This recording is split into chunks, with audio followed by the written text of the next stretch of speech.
Bueno, Edmundo, bienvenido nuevamente. A ver, con respecto a este túnel, el famoso túnel, ¿servirá? ¿Será útil para la ciudad? ¿Cómo lo ves? Sí es útil, definitivamente. Es un túnel que se planificó hace mucho tiempo, casi a las finales de la gestión, de la última gestión de Castañeda, el alcalde de Castañeda, y que lamentablemente durante la gestión de la señora Rosana Villarán sufrió un derrumbe natural que obligó a replantear todos los estudios previos.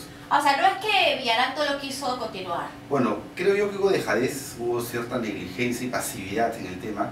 Lo cierto es que al haber un derrumbe los estudios tienen que cambiar porque el derrumbe se originó por algo, entonces los estudios no estaban bien hechos, había que retomarlos. Creo yo que no se puso el énfasis ni la gana necesaria que debería tener una obra de esta envergadura, porque no te olvides que conecta San Juan de Lurigancho, que es el distrito más poblado, y lo conecta con el RIMAC, que da acceso a la segunda zona más poblada de Lima, que es Lima Norte, que tiene el 24% de la población. Y eso descarga todo el tema de San Juan de Lurigancho, porque San Juan de Lurigancho solamente tiene una salida, que es por Puente Nuevo. Entonces va a hacer que pueda tener una salida más al norte y no directamente a la vía de evitamiento. Ok, entonces, ¿cómo observas tú el trabajo del alcalde Castañeda hasta el momento, en lo que viene planteando con respecto a la ciudad? Fíjese, no hay un trabajo planificado definitivamente, es un trabajo, creo yo, del día a día, es un trabajo coyuntural. Durante la campaña creo que se expusieron muchos puntos de vista, pero se llegaron a muchos acuerdos, con firma incluida, en la cual creo yo que el punto de partida era la conformación de esta autoridad autónoma del transporte, que permita planificar y proyectar el transporte en forma ordenada. Lamentablemente hasta el día de hoy no lo hay. Todas estas obras, como el puente de Santa Rosa, el puente de San Martín, los viaductos estos en Lima Norte, ¿no? Son medidas pues, que ayudan, pero paliativamente, coyunturalmente, a un tema muy puntual, pero no hay una planificación, no hay una organización a futuro del transporte de Lima. Entonces eso es lo preocupante. Eso es lo preocupante, es pan de hoy, hambre de mañana, lamentablemente. Pero estos planes que se vienen ejecutando, por ejemplo, este puente, que usted dice que une efectivamente el túnel Santa Rosa con el distrito de San Juan de Lurigancho, es acertado, ¿no? Son dos túneles, sí, que está planificado. Después hay otro, bueno, la obra que iba a ser Susana Villarán que se dejó sin efecto, que también involucraba a San Juan de Lurigancho, tengo entendido. ¿Cuál de la de los Ayánicas, ¿puede ser? ¿Cuáles eran? Que tenían un espacio que los iban a reubicar. Río Verde. ¿Ah? Río Verde. Río Verde. Bueno, esta obra Río Verde creo que también afectaba en gran parte de San Juan de Lurigancho, tenía pases peatonales. Esta obra ya no se va a hacer. Y eso es lo malo también, ¿no? Que cuando llega una nueva gestión quiere hacer borrón y cuenta nueva. Sí. Las cosas buenas hay que continuarlas, por el bien de la ciudad. Si un proyecto yo creo que está marchando de la forma correcta, la obligación de toda autoridad nueva es continuar esto. Lamentablemente hay un tema de egoísmo y un tema de personalismo por parte de las autoridades que hacen, ¿no? Que se empiece de nuevo y se proyecte si cada 4 años el transporte tiene una nueva salida cuando no debería hacerse. Y precisamente una de las razones es por eso, es por una falta de una autoridad autónoma que permita planificar el transporte de forma eficiente. Ya, ¿y cómo hacemos eso? ¿Cómo planificamos el transporte de una manera eficiente? ¿Se está haciendo hoy por hoy algo para el transporte? No, pues no se hace, es un tema de voluntad. Fíjese, el transporte hoy en día tiene varias administraciones. Si analizamos objetivamente, lo tratamos por partes, vamos a ver que el metropolitano es administrado por la Municipalidad de Lima. El Metro de Lima es administrado por el gobierno central. Por un tema de financiamiento. Por un tema de financiamiento está bien, pero el financiamiento no quiere decir que tenga injerencia sobre la administración. ¿Eso qué hace, no? Los corredores son administrados por la Municipalidad de Lima. No hay una unificación de criterios ni de gestión en cuanto al transporte. Entonces cada quien administra de acuerdo a un criterio. Pero hay un ente rector, no hay un ente rector. No hay una sala de coordinación, nada. Fíjese, tienen boletajes distintos el metropolitano y el metro de Lima. Entonces van a ser 5 o 6 líneas del metro, no con las vías que necesita el metropolitano. Entonces en un futuro no se ve una luz que permita que puedan trabajar en forma armónica. Y así hay muchos ejemplos. Si analizamos la construcción de la línea 2 del metro, nos daremos cuenta cómo estas pequeñas cosas van saltando. La línea 2 del metro de Lima empieza en el distrito de Atevitarte, en la carretera Nicolás Ayllón o la carretera central. Esa carretera, hoy en día se han hecho todos los cambios para poder desviar el tránsito.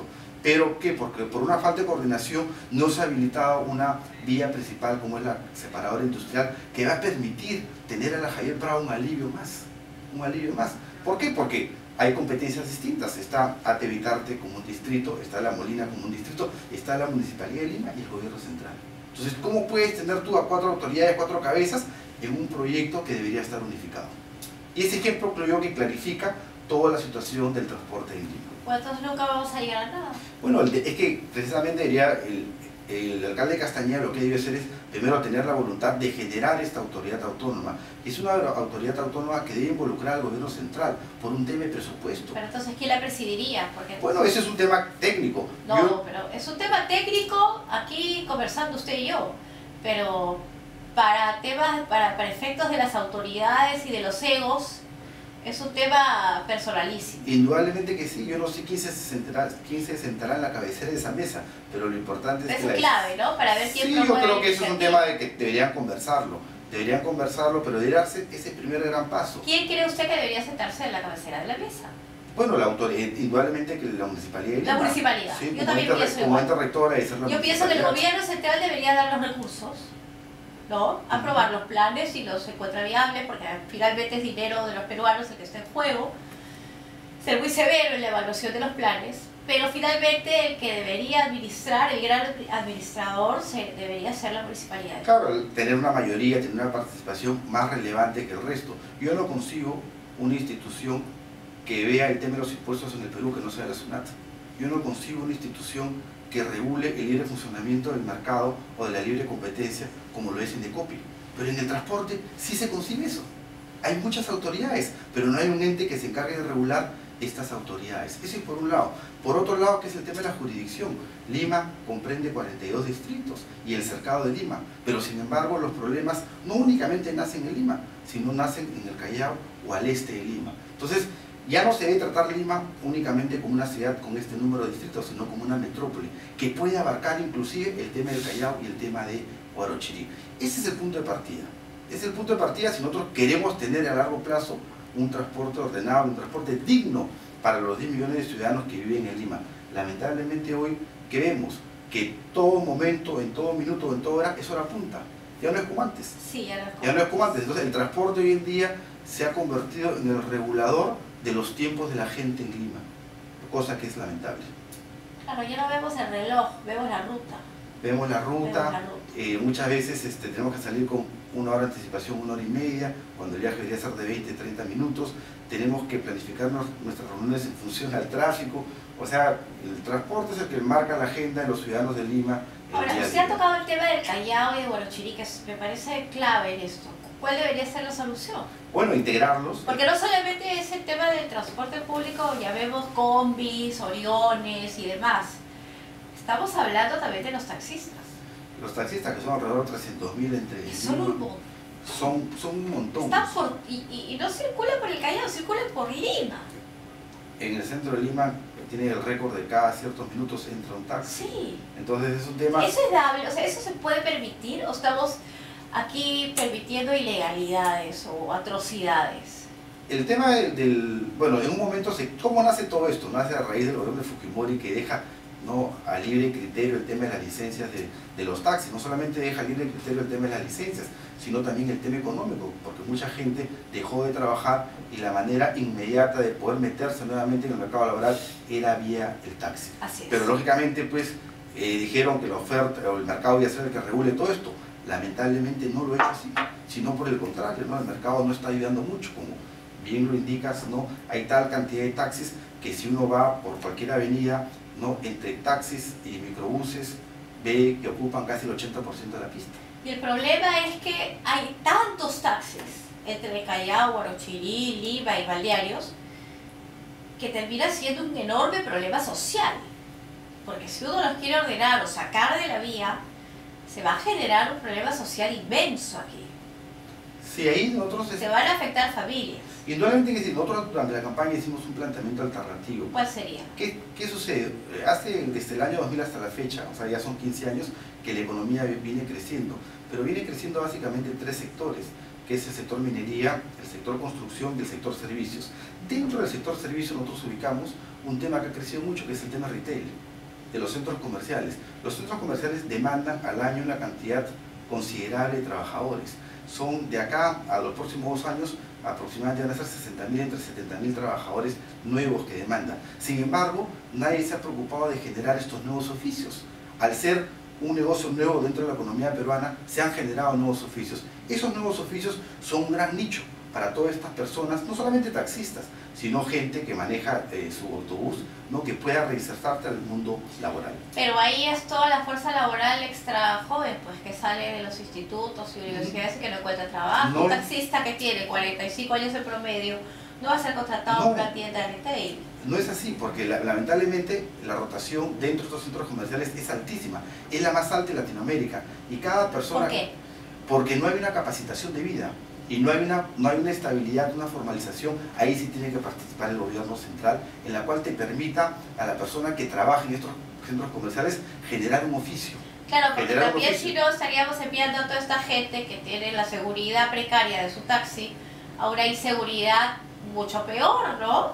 Digamos al vacío. En las circunstancias ¿no? actuales sí, claro. Pero lo que se tiene que hacer es generar un oficio de tal forma de asegurarle toda una carrera dentro de esta nueva administración. Pero eso implica un plan a través del cual le ofrezcamos a estos retails algún beneficio, ellos algo van a querer, que los enamore. Indudablemente que sí, pero lo van a querer ¿por qué? Primero porque requieren mano de obra. Segundo, van a requerir mano de obra capacitada, cosa que no la tienen ahora. Y en la medida que la rotación no sea tan alta como lo es ahora, sino sea un tema de estándares de promedio latinoamericano, a ellos les conviene, porque cada rotación genera pérdida en la economía de $350.